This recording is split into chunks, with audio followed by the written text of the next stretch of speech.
Hey, you know what we should do? What? We should do another video. Well, if you want to, you go get the camera.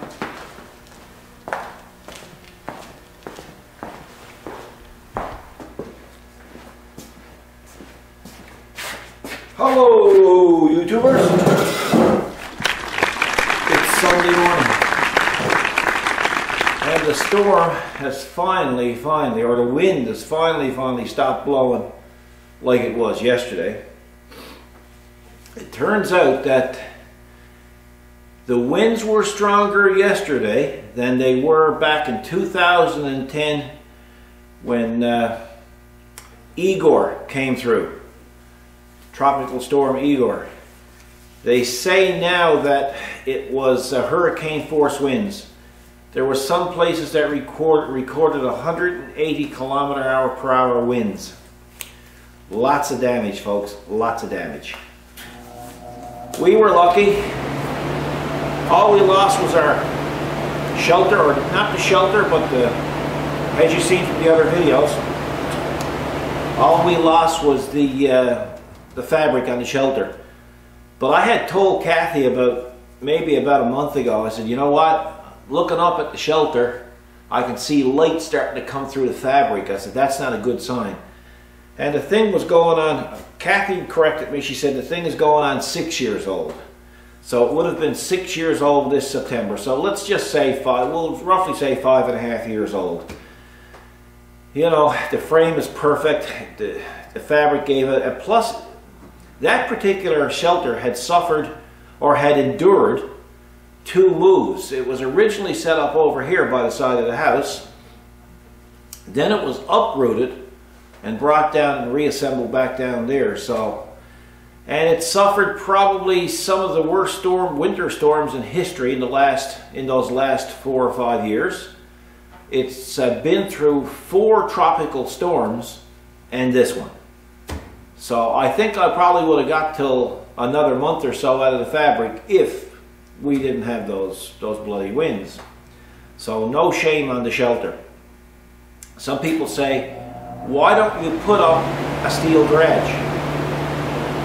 Well, if I put up a steel garage down the back, I'm going to need a big one for the amount of stuff that we have. Like the truck got to go in there, the 5740 would have to go in there, and plus municipal taxes would go through the roof.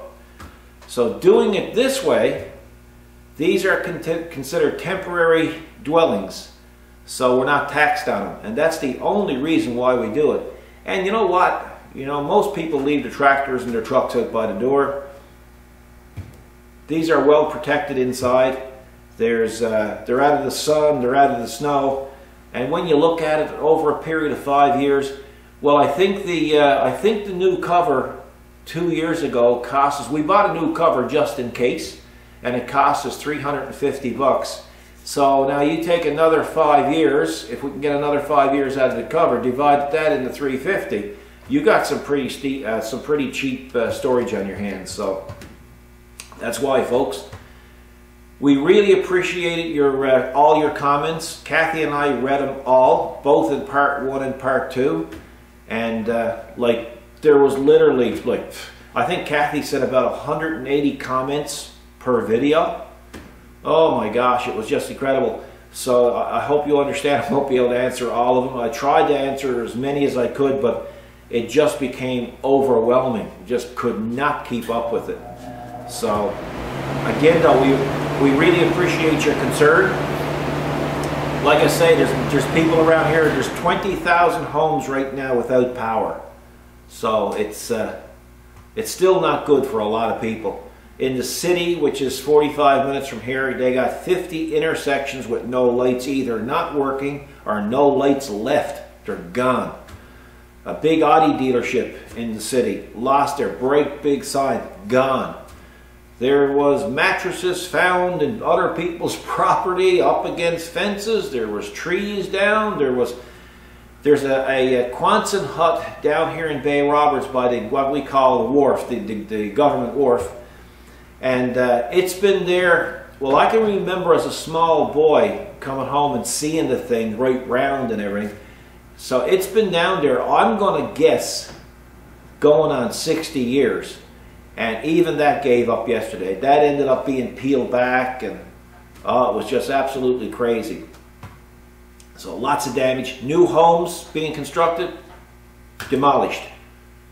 It's there's a lot of heroes when you get a situation like this, because what ends up happening, you have to sit back and you have your generator running, you're comfy in your home. Well, most people who are prepared would be, and you're thinking, you have all these linesmen. They're out now away from their families. They can't tend to their own needs, but yet they're climbing poles, they're going up in bucket trucks, in buckets, and and they're in remote areas, and they're trying to, get the power back for you. Boy, I'm going to tell you, they're true heroes, Then you have the police forces, and you have security forces, and you have this and that, and medical people, and they're doing their part too. It's boy, you really got to think about it. You really got to be thankful for those people, and of course we certainly are. And they're saying probably later on today or early tomorrow they will have power restored to everybody. That's incredible. I mean, this is record-breaking winds that we had. It's a record-breaking weather event. So kudos to everybody who did these things and got out and got the power restored. We had power because we had backup, but I'm going to tell you, I certainly enjoyed the fact that we had our regular power flicked back on, and it stayed on. So, with that, we're going to move on to the video. Just wanted to let you know what's on the go. It's Sunday morning. It's blowing snow out. It's probably minus 10 degrees Celsius, and probably even more than that with the wind. And it's just a poopy day, but it's not as windy as it was yesterday. We probably got gusts this morning about 60 kilometers per hour, so that is only a draft now compared to what we had yesterday. Today, or this morning, what I'm planning on doing, I had planned on doing this probably tomorrow or the next day, but seeing poor old Big Killer, the 5740, don't have a home now, he's going to be sleeping in here. But the problem we have in here is we have Little Killer brought in because we were going to do another mod. So instead of doing the mod tomorrow or tomorrow evening, we're going to do the mod Sunday morning.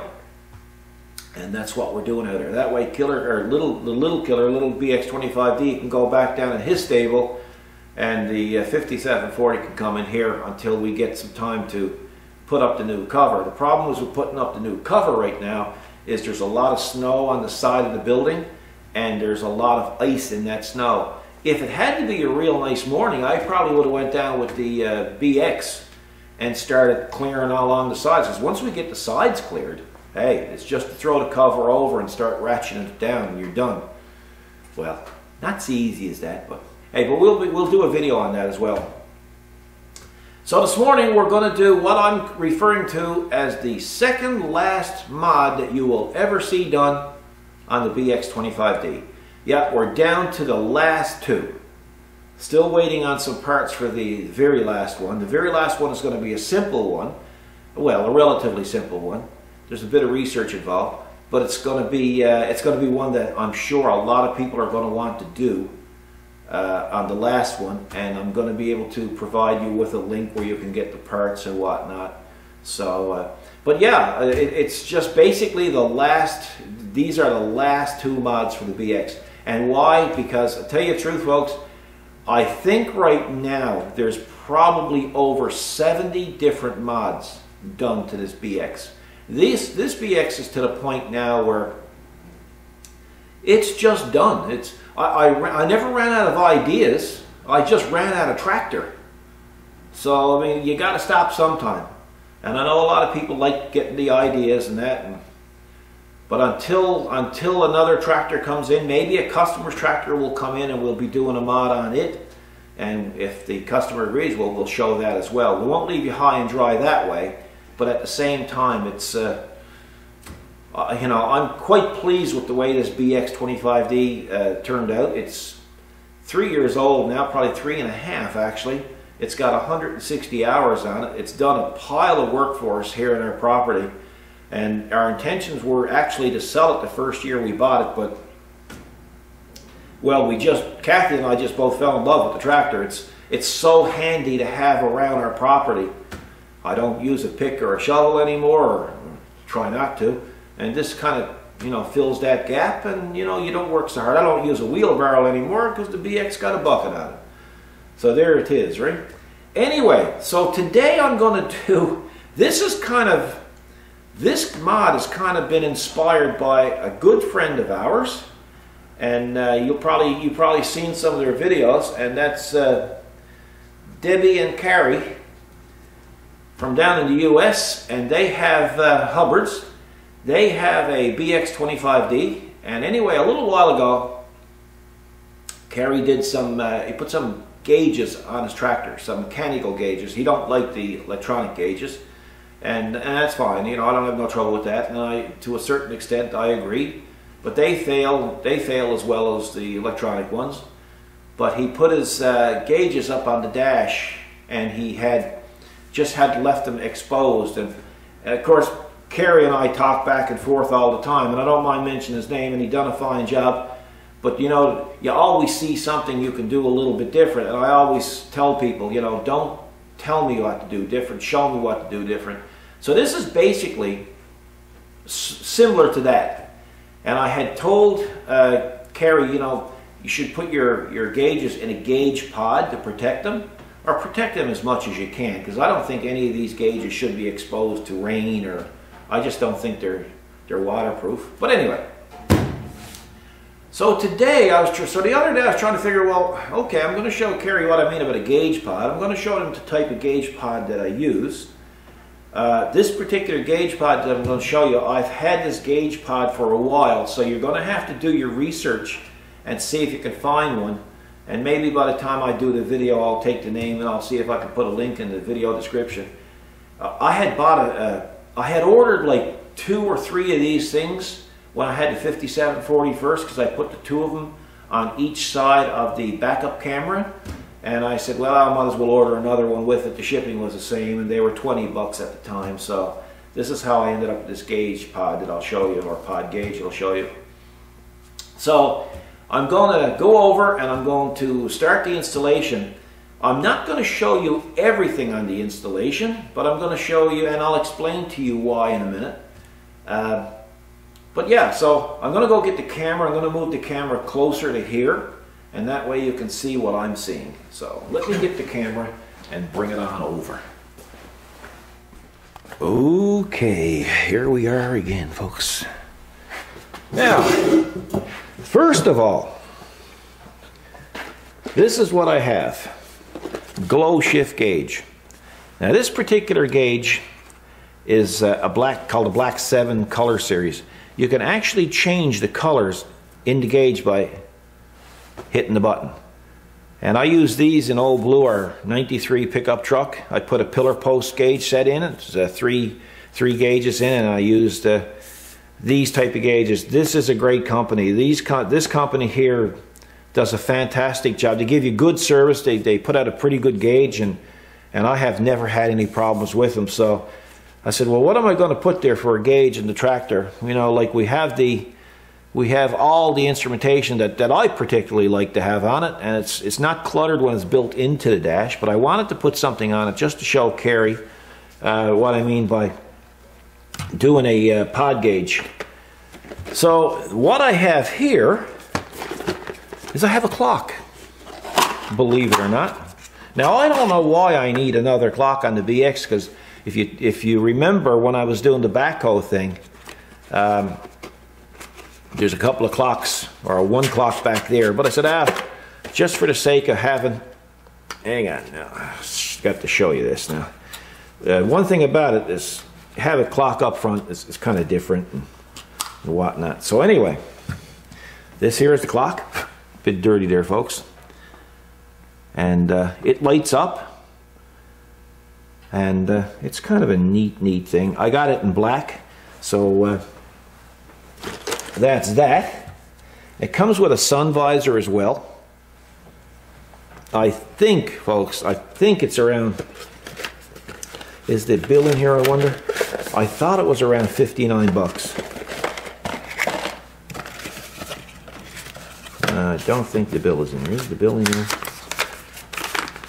No, that's not the bill, is it? No, that's not the bill. That's the instructions. Okay. Should have a wiring harness.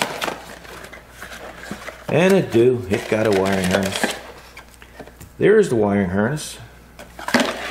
There's some bolts and a bracket and whatnot. So we'll shove this aside. And I'll explain to you how this gets hooked up.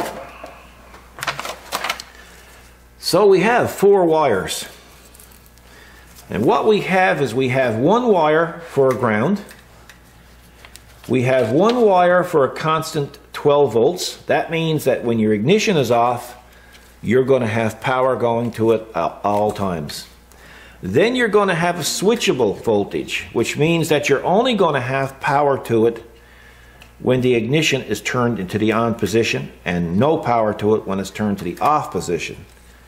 And then the other one is going to be for your light dimming. Now, you really don't have to hook that one up, but the idea behind the light dimming is in the daytime, the light is really, really bright in that clock. Then in the nighttime, if you were out operating, you turn on your headlights, it would automatically dim the clock. So I'm going to hook it up as per the instructions. I might have to add to a little bit of the wiring. Now anybody that's doing these BXs, or if somebody decides they're going to do this to their BX, you might have a little bit of a problem finding a switchable wire. If memory serves me correct, I think I put in a relay system for that. So I won't get into that, but I'll let you know when I get into it if there's actually a switchable source there. What else? Okay, now that takes care of the gauge. Now, this here is the universal pod mount, and I really like these things. So it comes, what I say universal, it comes with a number of different mounts. It comes with, we'll take it out of the package. We never got much sleep last night, folks, so bear with me. Kind of dragged out here. Yeah, the wind blowed, I say, till about 5 o'clock this morning. It was hitting the side of the house like a freight train. So, don't you love those staples? So there you go, folks. That's the... I'll leave that there so you guys can pause it and read it if you need be. I'll probably attach a picture at the end of the video of it anyway for you. Okay, so it comes with a number of mounts. I'll show you this thing first. This is just too cool for school. It comes with a little rubber bellow. It comes with a hose clamp. I'll explain to you what that's for now in a minute. And there's the pod gauge. So what I had hoped to do, instead of just putting this down here in that, I had hoped to possibly, yeah, that'll fit, to possibly even leave on this hood. So let me see if I can set this up straight now. So you leave the hood on there, and that goes down in there, and it's kind of going to look nice when it's on. But what happens is you choose your mounts, and you put your mount in here, like that. You put your hose clamp on, and before you do all that, of course, you put your bellows on. And your bellows kind of hides the hose clamp, so it'll go on like this. If you can see that good. It'll go on like that, and it'll kind of look the part. So let's go over to the tractor and have a look, and I'll show you exactly where I plan on putting this. Okay. So we have a number of different adapters, as I was saying. And there's this one, and of course that's intended to screw onto under a lip or something, and you can put your gauge pod gauge on that, or your pod on that. It comes with another wider or bigger base one that works, that should work well. Excuse me there for a second. Then it comes with a number of these. It's got this one here. say if you were interested in mounting on something round, then you could clamp it on to the round piece of pipe or whatever. Then you have a smaller one like that that would leave a very small footprint. And then you have another one here, which is just a different style. Again, the screw would go down through and you'd bolt it on. So what I intend to do is, where they have this past chief inspection sticker, this is where I plan on putting the pod. So I narrowed it down to two choices. I narrowed it down to either this one or this one. Now, given the fact that these things, being a 3-cylinder diesel, they shake like they're about to have a nervous breakdown, I thought that I would go and put it here. And by putting it there, that would give it a good footprint. And then you can put it in here. This is how it works, guys. This folds back, guys and gals, because there's gals that watch us too. So it goes in here like that, and then with the bellows, and then you can tip it up like that. And I think that looks really, really, really neat. I really do.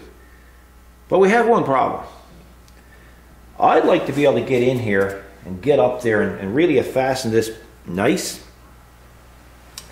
So what I'm going to do is I'm going to take the top portion of the dash off. Now, I have a number of switches and a lot of wiring going here, and I would rather just be able to lift it up and do it, so I won't take it completely off. I'm going to try to do this without getting into removing my switches and stuff.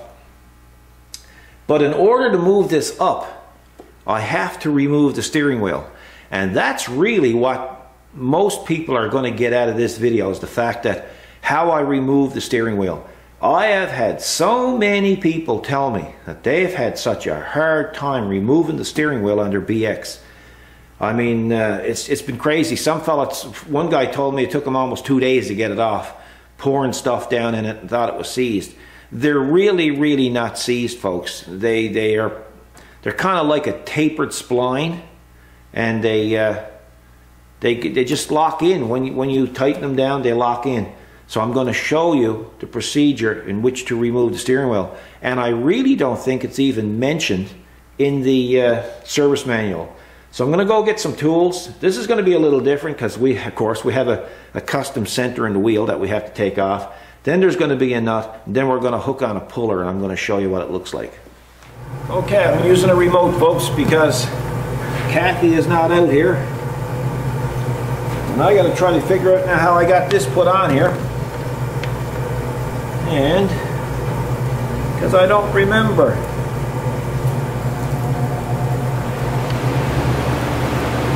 Now yours will be plastic, so it'll just pull up right easy, but I probably got this silicone down in place so I wouldn't lose it. But it's coming. Yeah, that's the cover. I had a little tiny bit of silicone put on it just to keep it snug. Now, there's going to be a nut down in there, so we're going to go get a socket and pull that nut up. Okay, so it's a 24mm socket, guys and gals. Shouldn't be on too tight. There you go. Just take it out. And there it is. So we'll just lay that aside. Now we have to go get a puller. Okay, folks, this is where things gets a little bit hairy. Now what I mean by hairy, of course, you know what I'm like for modding, so I had to mod a tool to do this. First of all, you'll notice up in the picture in the corner of your screen, I took a still picture to show you what it's like down there. It's about 4 inches deep. If you looked at the center nut of the steering shaft, it's recessed. So what I did is I took a regular puller. This is called a harmonic balancer puller. And what I've done, I've taken an old one and I've just welded a bolt onto the end of it. And that's going to fit right down in the steering stub. if I just left the ball on the end of it and put it down there, there's always the risk that you could damage the threads on the steering stub. Hang on, I'm going to put that camera off a bit so you can look at me. Not that you want to look at me, but yeah, so that might be a little bit better. Yeah, so that's going to go down in the center of that steering stub, and it's going to be a lot better for the steering stub. Now, these are special. Again, I couldn't find the right bolts for to pull these wheels. So what I did is I got, this is a M6 1.0 millimeter thread, and I just cut the bolt and I just basically MIG welded it onto a couple of longer bolts so I could get the depth. So we'll put that down in here now and see if I can thread this in. It's not that hard to do, but it's essential that you do it, if you know what I mean. You don't do it this way, you're going to have a heck of a time getting the steering wheel off. Now, some fellas have reported they've had no trouble getting them off. They just reached down and pulled them off. I've done probably a half a dozen of these, and none of them came off easy. So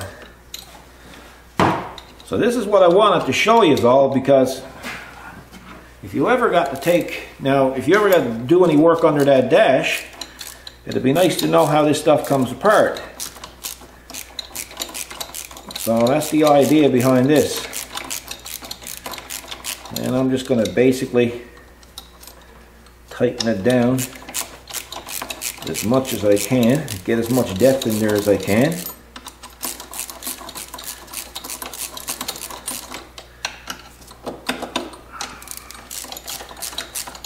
Only 3 of them, so it's not too bad.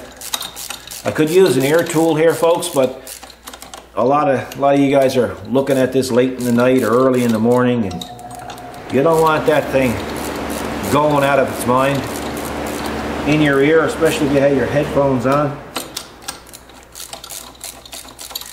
I know I certainly wouldn't. So this is we're doing it the quiet way. Besides that, I don't think I want to hear it either, to tell you the truth.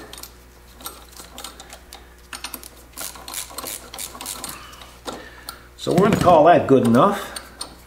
So now we're going to start tightening that down. See, that steering wheel, that's solid. And we're just basically going to pull up on it. And that's how it's done. So what I'm going to do is I'm just going to unscrew this now, and I'm going to show you what that wheel looks like inside. You can take note of the clock position that the steering wheel is in before you pull it off, but how the steering works on this is not like a direct linkage. It's like a little, it's a motor technically, or a pump. We'll call it a pump.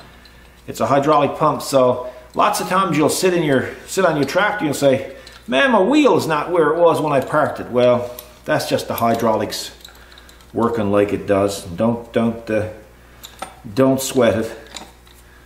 It's just part of it. I'm just going to pause the camera, folks, and I'll get right back to you. Okay, folks, here's the steering wheel. So you can see it down inside. There is a little spline. Let me turn it around here. Okay, hang on. And you can see the spline inside. There's no master spline, so you can basically put it on a dozen different ways, or 24 different ways. Just to give you an example, it can go that way. It can go that way. So in other words, it can go either way, because the reason why you can put it either way, because it really don't matter. Because eventually it's going to come back to where you want it anyway. So don't fret over that, but it's nice to put it back in the position where you, well, close enough. You know, like I'm going to probably put it back like there. And when you do put them back, folks, it's nice to put a bit of anti-seize compound in the stub there. And there's a little seal there so you can, you know, make sure that seal is good. If it's not and you leave your machine out by the door and it rains a lot, you could probably end up with some corrosion down in your steering system, which you don't want. So it's a good idea to do that and just make sure it's clean. So I'm going to go over now and I'm going to get some wrenches and I'm going to start to remove the dash. Okay, there's a couple of 12 millimeters here.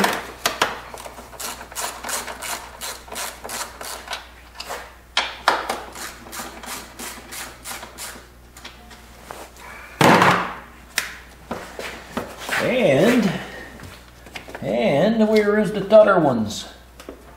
There's t'other ones there somewhere, is it? No, hang on now. Oh my gosh. Something is stuck. She got a bad case of the stuckies. Yeah, she's stuck here.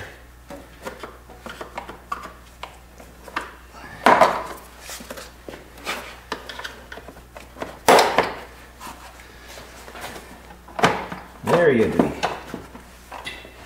So just move her up there a little bit. Now, this is where it gets a little bit wiry for me because I got to get up here. There's a pile of wires down here. Let me see if I can show you, just show you what I'm into. I got to turn the camera in an odd way here, folks.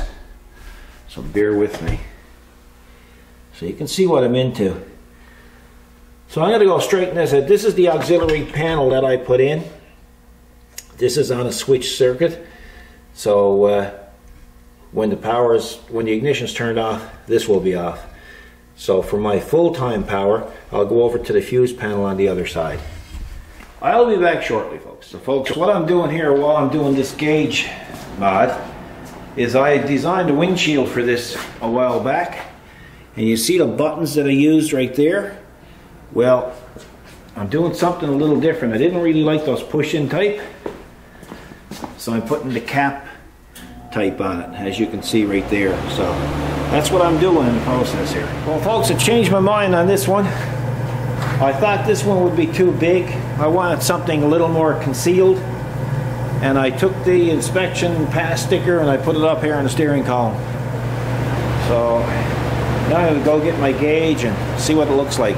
Sorry folks, I had to turn on the furnace. It was getting cold here. I'm trying to keep the noise down for you, but it's almost impossible. So you have your plug in the back. So just put it in there and lock it in like so. Then you can take it and run it out through the back here. Technically you're supposed to bring it out here, but I'm going to bring it out here, and I'm going to show you why now in a second. Soonever I can get all the wires out through the hole. This is why it's hard to do this stuff when you're filming, because it never goes right. So what happens is now, this is going to go in, and you got to eye it on there, of course, like that.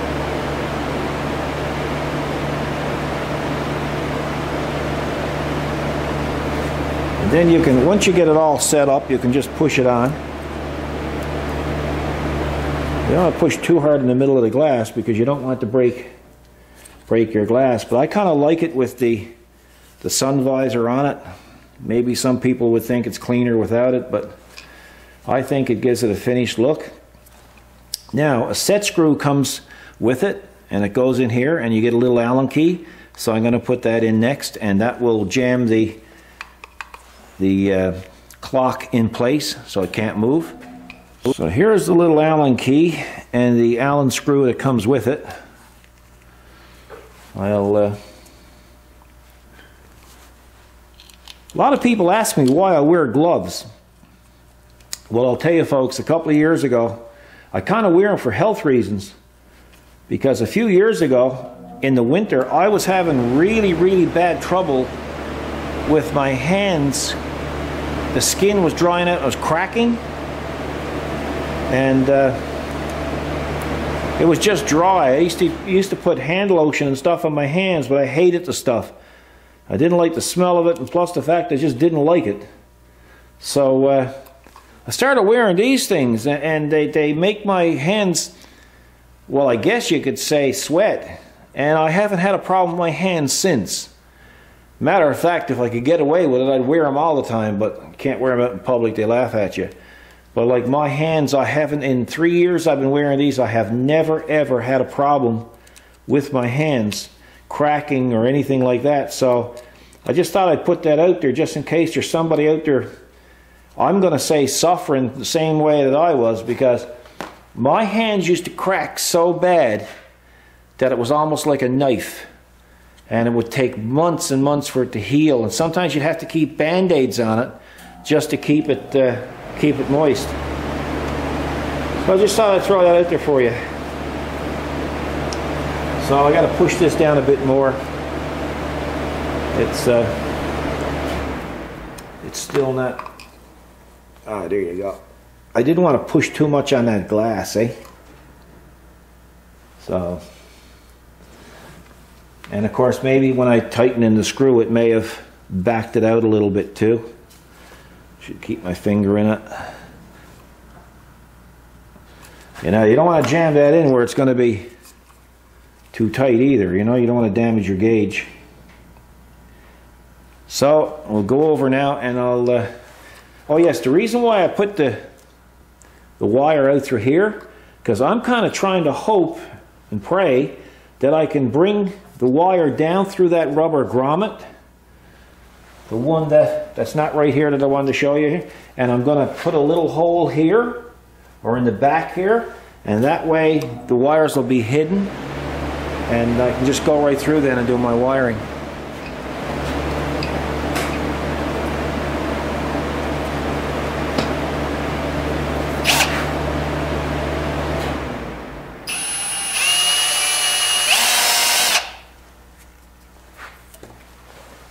Don't you just love drilling holes in your tractor, eh? I don't like to do it, but if it means making it look clean and tidy, it's gotta be done. So that's going to fit in there. So now I gotta get the grommet. I don't know why I keep calling it a grommet, because it's not a grommet. I guess the fellow shouldn't be out here on a Sunday morning. That's what it amounts to, because I can't speak properly.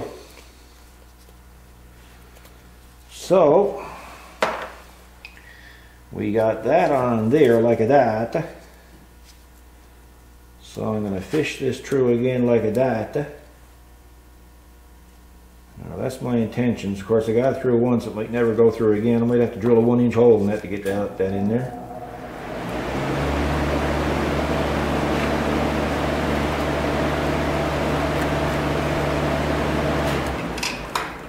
The stuff that we take in our heads to do.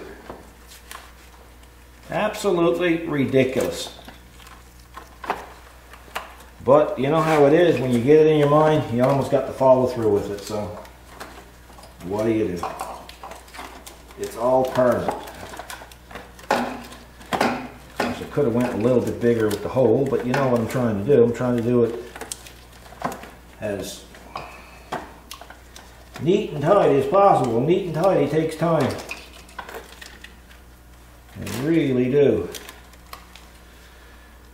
So now we have to put that on there like that. Now this is where it gets a little tiny bit tricky. So you put your hose clamp on like that, and you got to let it open up a bit so you can shove it on over the ball, and then you can tighten it.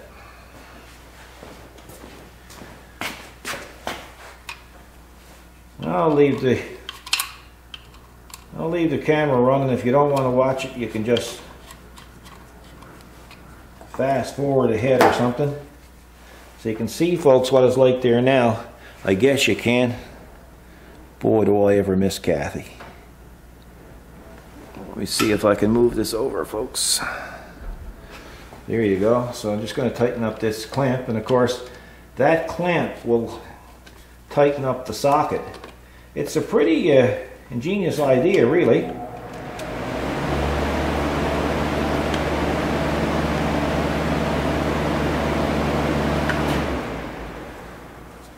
that's how it's going to look.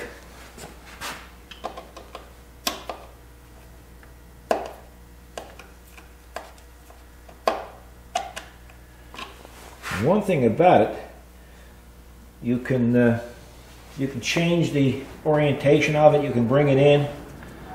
I kind of like straight lines, so straight lines it is. And tighten her down when you get it where you feel it's right. And then I got to pull the wires in a bit more. I won't say you're going to hide them completely, but I'll tell you what, now it's not too bad. It is not too bad. So that's basically what it's going to look like. Which I think is kind of cool. So now I got to go do some wiring, folks. It's only 4 wires. Incidentally, folks, if you get anything from Glow Shift Gauges, you can go online and they'll have the wiring diagrams for every gauge that you buy. It'll also be included in the package when you get it. So, as luck would have it, or coincidentally, the orange wire now is going to be the source wire for the light switch. So in other words, when the regular light is going to be on, the LED light's going to be on during the day. It's going to be very bright naturally, but in the nighttime, if it was in a vehicle, you'd switch on your headlights. You would want that light to dim so it don't blind you. So the orange wire is going to be for that light. So we got to look for a cavity that comes on with the headlights, and there it is. So on the BX, the orange wire for the clock will go to the orange wire for the light switch. So I'm going to just peel it back a little bit, and I'm going to solder it and then tape it up, because I can't get a heat shrink on there unless I haul that that cavity out. And I don't know, I'll see what I can do. Maybe I will. So I'll be back shortly. Yeah, so basically what I did is I just took a tip cleaner and I shoved it in there and I released the lock. So now I can put my orange wire on here and then put some heat shrink over it and heat it up. And that'll make for a, well, a factory-like splice.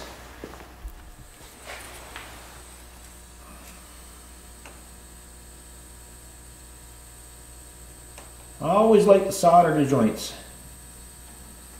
I was never once for those stab lock type of things. Never trusted them.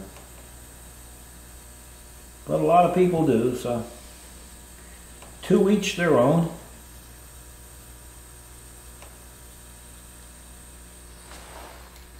Yep. Come on, now flow in there nice.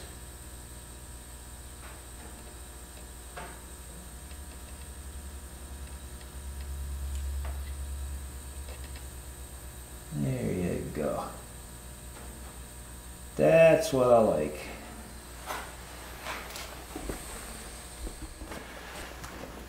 Hopefully now this heat shrink is big enough to slither on over there. Hopefully. Will it, will it, will it? It's a tight fit, but that's okay too. Need something to hold on to. There you go. Now that is pretty, real pretty.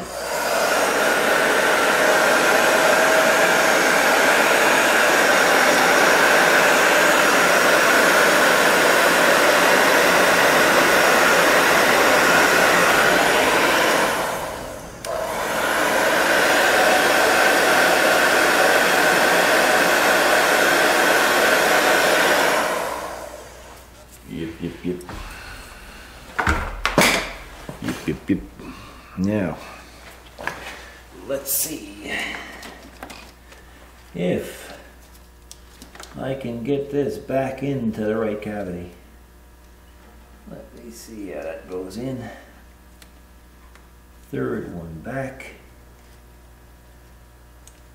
There you go. Plug it into the switch. Into the other steel meal part of the plug. And that's it. So that's what, that's that wire. So all that's left is my yellow wire, and I have to find a constant 12 volt source. So I'll have to go over to the tractor's other fuse panel to tap into that, and that should be it for the wiring. Okay, let's see if it's going to work before I sew it up. Ooh, some pretty. Now, let me see if you can see that. You can see that. You're going to get some reflection from the fluorescent lights, see? But anyway, you'll get the idea. So when I turn on my headlights now, they should dim a little bit. There you go. Now, it's 10 to 1. So hang on here now.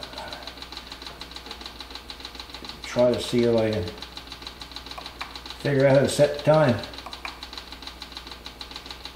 Okay. There you go.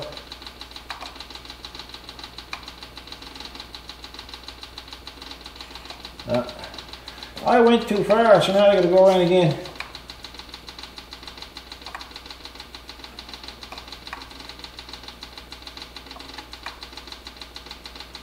Come on. There you go. Bring her around again.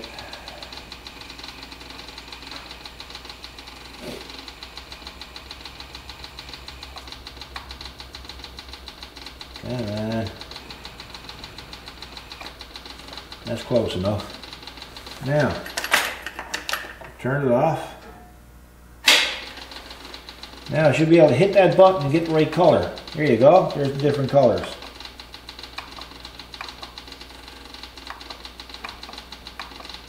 Green. Too bad there wasn't a John there.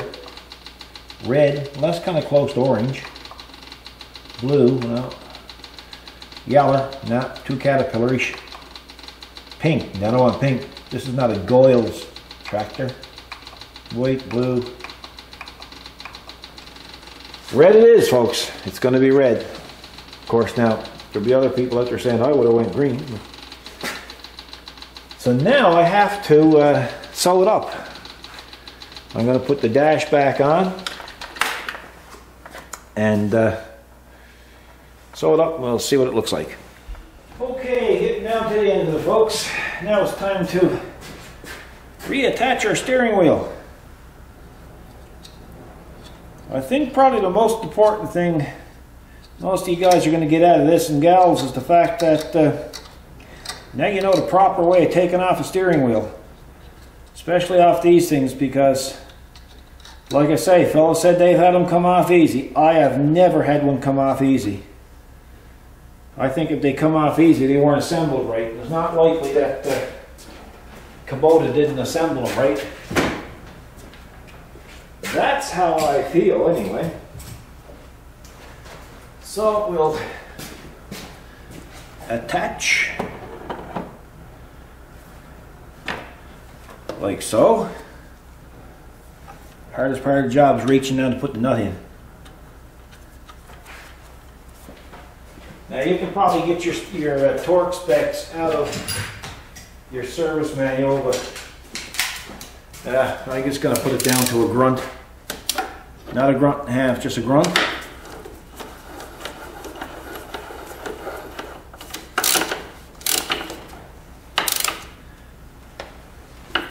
That's a grunt.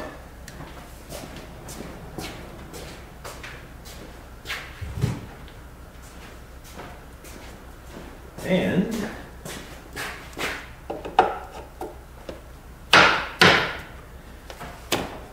there it is, folks. Now, what's left?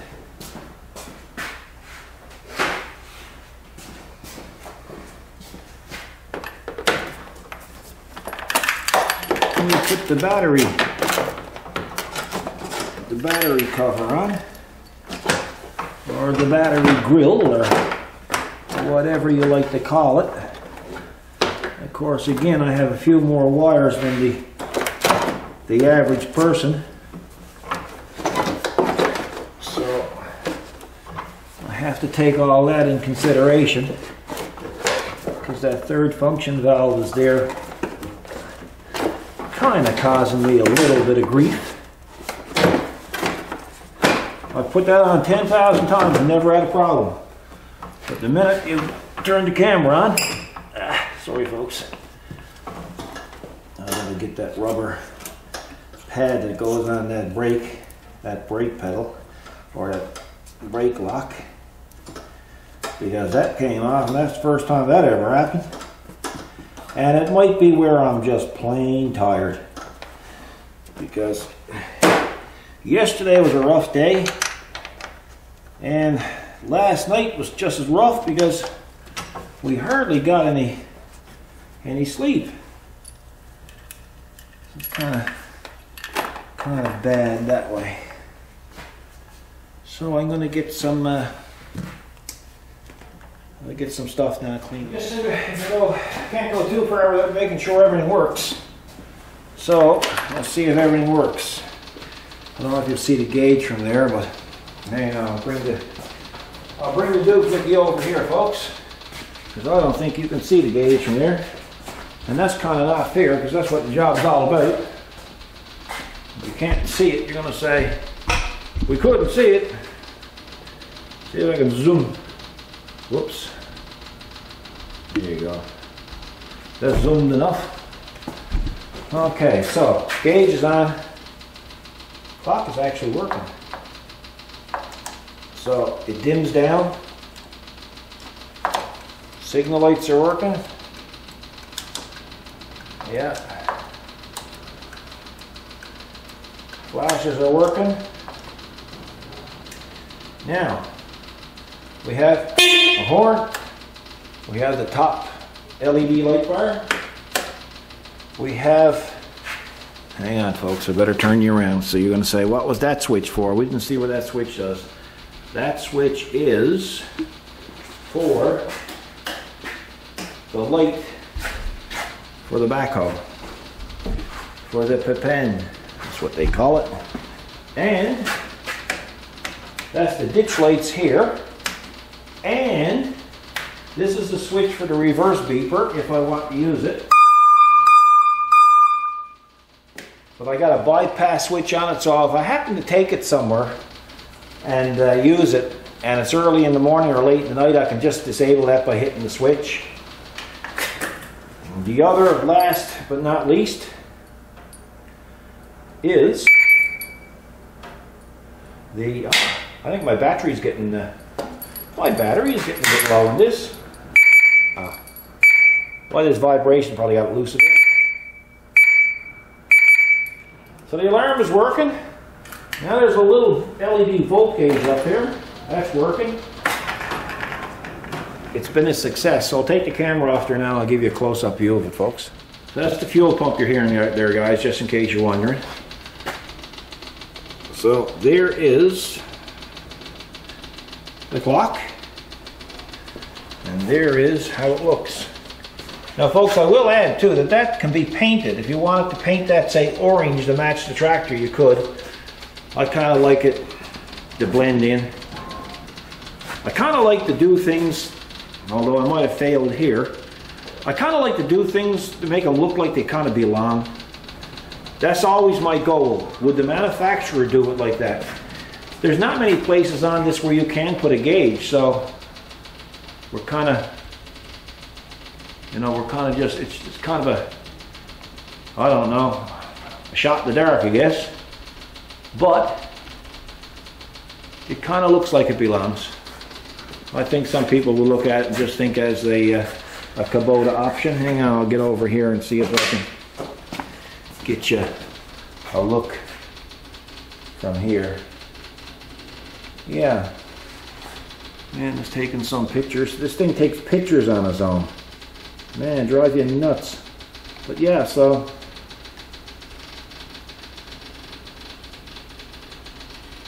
Like I say, you're getting the reflection of the shop lights. But I think as gauges go, I think it's a respectable looking thing here. And it's not stuck out in the middle of nowhere, so there it is. Well, the paparazzi were flying over. I heard the helicopter coming back. They must know I'm out here. Anyway, that's it for that job. You know, when I came out this morning to do it, Kathy said, well, are you going to do a video? And I said, no, I'm not going to do a video. I'm going to come out and I'm going to turn on the heat. I'm going to turn on the music and I'm going to let it rip. And then I thought about all the people who've commented and all the people who say they enjoy our videos, and I said, man, that kind of not fair. So anyway, I had the pain of doing the video this morning, so now you got the pain of watching it. So folks, oh yes, before I go, before we part our ways for today, when I did the video on the fuel tank, to repair the fuel tank, now I don't know how many people said, you need TIG fingers. And I said, I have them, and I have them. And I mean, you know, a viewer can get a lot from reading the other comments, because sometimes when I don't answer a question is because I've already answered it. So lots of times, folks, take your time, because I'll tell you, the comments are just as good as the video as far as I'm concerned. I really enjoy reading the comments. But you know, when 5 or 6 people tell you that you need TIG fingers so you don't burn your fingers, I'm not going to answer that 5 or 6 times. That being said, like I said, I have them, and I've always had them. But I'll tell you folks, there's no takes here. What you see is what you get. Sometimes you might see me breaking the rules. I might not put on a pair of safety glasses. Or you might see me out by the door, and you might see me using a pair of vice grips to hammer on something because it's going to take an extra minute and a half to get into the garage to get a proper hammer to get back out. This is real life. This is the way it is. There's no second takes. Lots of times I'll do stuff and I'll say, nope, I'm not going to retake it. I'm not going to do it over. I got to keep it real. So that's why that stuff. So if you guys got any questions, and it's been a video up for a while, maybe you should read the comments. You learn a lot, because sometimes when I get into a conversation with a viewer, he'll ask a question and then I'll answer him, and then he'll come back with a rebuttal and then I'll answer him. So in actual fact, you get a lot more reading the comments than you will technically out of me, because I'm only going to answer the question once. So just something to keep in mind. Now I have to take the BX and put them down in the stable. Now folks, there is another thing too that I'd like to tell you about that clock. That clock really can cause a lot of problems on a tractor. And what I mean by that is, so you go ahead and you tell your wifey that you want to have a clock and you want to have a pod to put the clock in, and you want to do it like Paul did it. And so you go out and you put the clock on and you're thinking to yourself, boy, you know, she gave that up too easy. That's really, really weird. How come she gave that up too easy? Well, folks, watch it. They're setting you up, because I'm going to tell you something. I have no excuse now to be late. If I'm down in the back and I'm doing some work when the summer comes, and I says, it's 5:30 supper time, I'll wait till 6 o'clock. I'll just tell her I didn't know what time it was. I don't have that excuse anymore, so I got myself put in the corner. On the other side of the coin, I can tell her it broke, and then she's going to come out, she's going to turn the key, and she's going to look down at it and say, it's not broke. So then she caught me in a lie, so now it's double trouble. So folks, outweigh it. Figure out what's best for yourself, and if you think you can get away with it, go for it. It is a nice little mod. I think it's tidy, like I said, and it's something that not everybody will have, and of course that's the idea of the mods. And you know, a lot of people, boy, with these tractors, it's all about modding them. People spend more time modding them than they do operating them, and there's a lot of pleasure in that. One time it used to be vans and cars and stuff. I think tractors are the popular thing. Remember a few years ago, sure, every time you turned on television there was choppers being built. Man, that got old real quick. I'd love to see some shows where there was a tractor being modified, but I guess we're not going to see that. We're not that popular yet, folks. Anyway, it's time to put this one out. The 5740 got to come in because he don't have a home. He lost his home yesterday. So he's going to have to come in or sleep in here at least till the weather gets a little bit better. And then we'll go down and we'll get his stable working for him again. So thanks for watching, folks. You guys have a real nice Sunday. Be good to each other. Don't text and drive. Don't take handicap parking places. And just think about it. You know, maybe you got somebody around you that's not acting properly or they're giving you a hard time. Maybe they have things on their mind that we don't see, so cut them a little bit of slack. Until the next time, folks, thanks for your time, thanks for watching, thanks for your interest, and more so, thanks for your concern over this last storm. We really do appreciate it, and we'll be sure to be back next week with some more videos for you. So you guys take care, and gals, and God bless.